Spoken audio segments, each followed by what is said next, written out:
একজন ভক্ত, একজন ভগবত অনুরাগী কি করে তার নিজের মানসিক সুস্থতা বজায় রাখবেন, পাশাপাশি নিজের পরিবারের সদস্যদের সঙ্গে সুস্থ সম্পর্ক বজায় রাখবেন এবং তার পারিপার্শ্বিক যে সমাজ, সেই সমাজের সদস্যদের সঙ্গে সুস্থ সম্পর্ক বজায় রাখবেন। এই তিনটি কিন্তু একে অপরের সঙ্গে অন্বিত।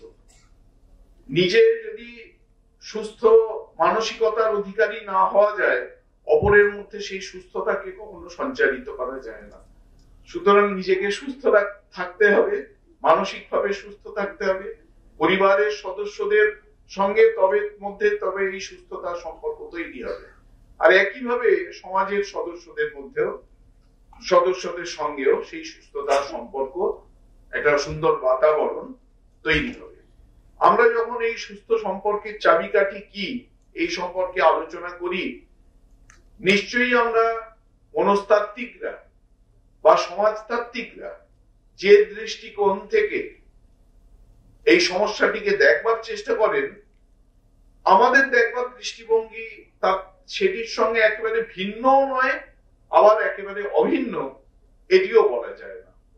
কারণ আমাদের এই যে দৃষ্টিভঙ্গি, তার মূল ভর কেন্দ্র হচ্ছে আধ্যাত্মিকতা, যেখানে মূল ভর কেন্দ্র হচ্ছে ঈশ্বর, ভগবান। তাকে কেন্দ্র করে এবার সুস্থ সম্পর্কের চাবিকাঠি আমরা খোঁজবার চেষ্টা করব। হয়তো এরকম দেখা যাবে সেইটা করতে গিয়ে দু চারটে কথা যার সঙ্গে আধুনিক মনস্তত্ত্ব, আধুনিক ফলিত মনস্তত্ত্ব হয়তো সাদৃশ্য থাকতে পারে, বৈসাদৃশ্যও থাকতে পারে। সমাজতাত্ত্বিকরা যেসব কথা বলছেন হয়তো হয়ে যেতে পারে যে আমরা যেসব কথা ভাবছি বলছি মিলে গেল কিছু, কিন্তু আমরা মূলত একজন শ্রীরামকৃষ্ণ বিবেকানন্দের ভক্ত, একজন শ্রীরামকৃষ্ণ বিবেকানন্দের অনুরাগী কিভাবে এই সুস্থ সম্পর্কের চাবিকাঠি খোঁজবার চেষ্টা করবেন, মূলত আমরা সেখানে কনসেন্ট্রেট করব। সত্যিকারের বলতে কি, পৃথিবীতে এমন মানুষ খুঁজে পাওয়া খুবই কঠিন যিনি কোনোদিন কোনো মানসিক যন্ত্রণায় ভোগেননি, কোনোদিন তার জীবনে হতাশা আসেনি, কোনোদিন তিনি নেতিবাচক মানসিকতার শিকার হননি। তিনি যত উচ্চকোটির মহাপুরুষই হোক না কেন, তার জীবনে কখনো না কখনো হতাশা এসেছে, তার জীবনে নেতিবাচক মনোভাব কিছুক্ষণের জন্য তার চেতনাকে আচ্ছন্ন করে ফেলেছে, তারপর তিনি সেটা থেকে অতিক্রম করেছেন, সেখান থেকে তার উত্তরণ ঘটেছে। এরকম আমরা সবসময়ই দেখতে পাই। আমরা দেখি যে মাস্টার মশাই শ্রীমন, তিনি ঠাকুরের কাছে আসছেন 1882 খ্রিস্টাব্দে। যখন তিনি আসছেন তখন তার বয়স হচ্ছে 28 বছর। ইতিমধ্যেই বিবাহ করে ফেলেছেন, ছেলে হয়েছে, তার সন্তান হয়েছে। সেই অবস্থায় এবং তার কি তার জন্ম দিয়েছেন যিনি, সেই মা মারা গেছেন, বাবা আবার বিয়ে করেছেন, মানে বাড়িতে বিমাতার রয়েছেন।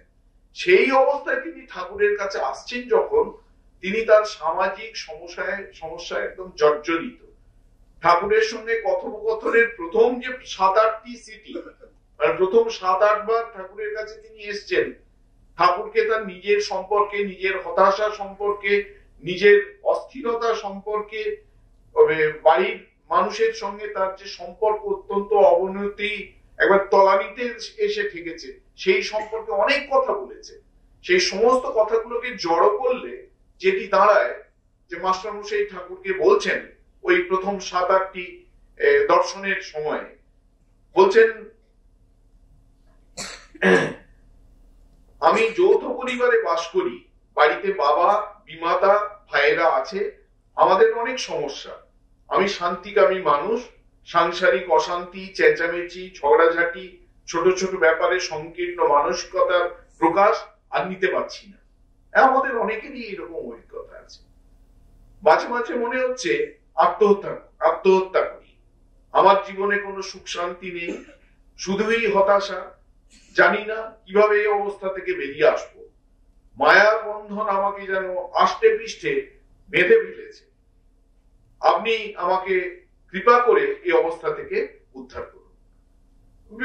একসঙ্গে একটা সিটিং এই যে এটা মাস্টারমশাই বলছেন এরকম নয়, প্রথম 7-8টা সিটিং এর মধ্যে বিচ্ছিন্ন ভাবে যে কথাগুলো বলেছেন এক জায়গায় জড়ো করলে এরকমই দাঁড়ায়।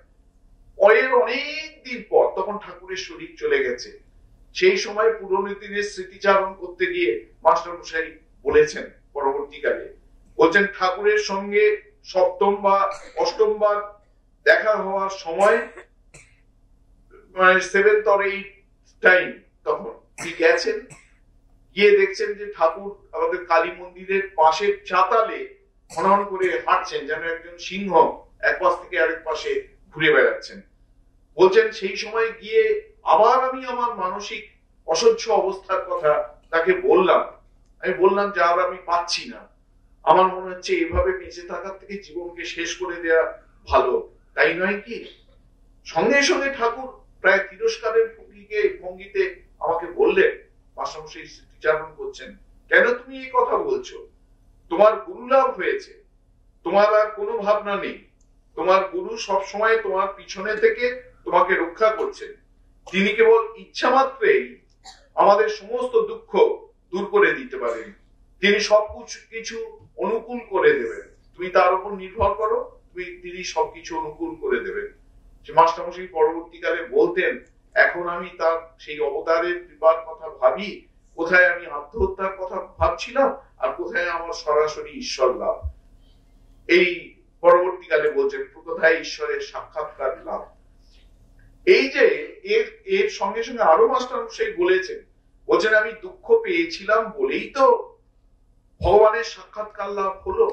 দুঃখ যদি না পেতাম, এই বাড়ির সদস্যদের সঙ্গে সম্পর্কের অবনতি যদি না হতো, তাহলে আমার মধ্যে সেই ভগবত জিজ্ঞাসা, ভগবত প্রাপ্তির পিপাসা কখনো আমি অনুভব করতাম না। সেই জন্য আমার জীবনে দুঃখ এসছে, আমি সেটাকে অত্যন্ত আকাঙ্ক্ষিত বলে মনে করি। সেই রবীন্দ্রনাথের গান আছে, আপনারা জানেন, দুঃখ যদি না পাবে তো নাই পাবে তো দুঃখ তোমার খুঁজবে কবে, বিষকে বিষের দাহ দিয়ে দহন করে মারতে হবে। তারপরে আছে যে দুঃখ হচ্ছে ভগবানের দয়া, আমি মানুষের কাছ থেকে দুঃখ পাচ্ছি, কেউ আমাকে কটু কথা বললো, সম্পর্কের একটু অবনতি হলো, আত্মবিশ্লেষণ করতে হয়। এই আত্মবিশ্লেষণের সঙ্গে সঙ্গে সম্পূর্ণভাবে ভগবানের উপর নির্ভর।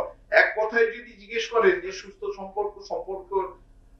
সম্পর্ক বজায় রাখে চাবিকাঠি কি, এক কথায় যদি এর উত্তর দিতে হয়, এক কথায় উত্তর হচ্ছে সুস্থ সম্পর্ক বজায় রাখার চাবিকাঠি হচ্ছে ভগবানের প্রতি শরণাগতি, ভগবানের ওপর সম্পূর্ণ সমর্পণ করে দিলে দেখা যাবে যে সম্পর্কগুলোকে আমরা মনে করছিলাম কোনোদিন বোধহয় স্বাভাবিক ভাবে সুস্থ হয়ে উঠবে না, কোনোদিনই আর ভালো হবে না, কিভাবে সব ভগবত কৃপায় পরিবর্তিত হয়ে যায়, সেসব আমরা কল্পনাও মাস্টারমশাইয়ের জীবনে হয়েছে। যে বাবা তাকে খারাপ ব্যবহার করতেন, বাবা ফিরে গেলেন যখন, সেই বাবা তাকে সাদরে গ্রহণ করলেন, অত্যন্ত ভালো ব্যবহার করলেন, সমস্ত সম্পর্ক সুন্দর হয়ে গেল।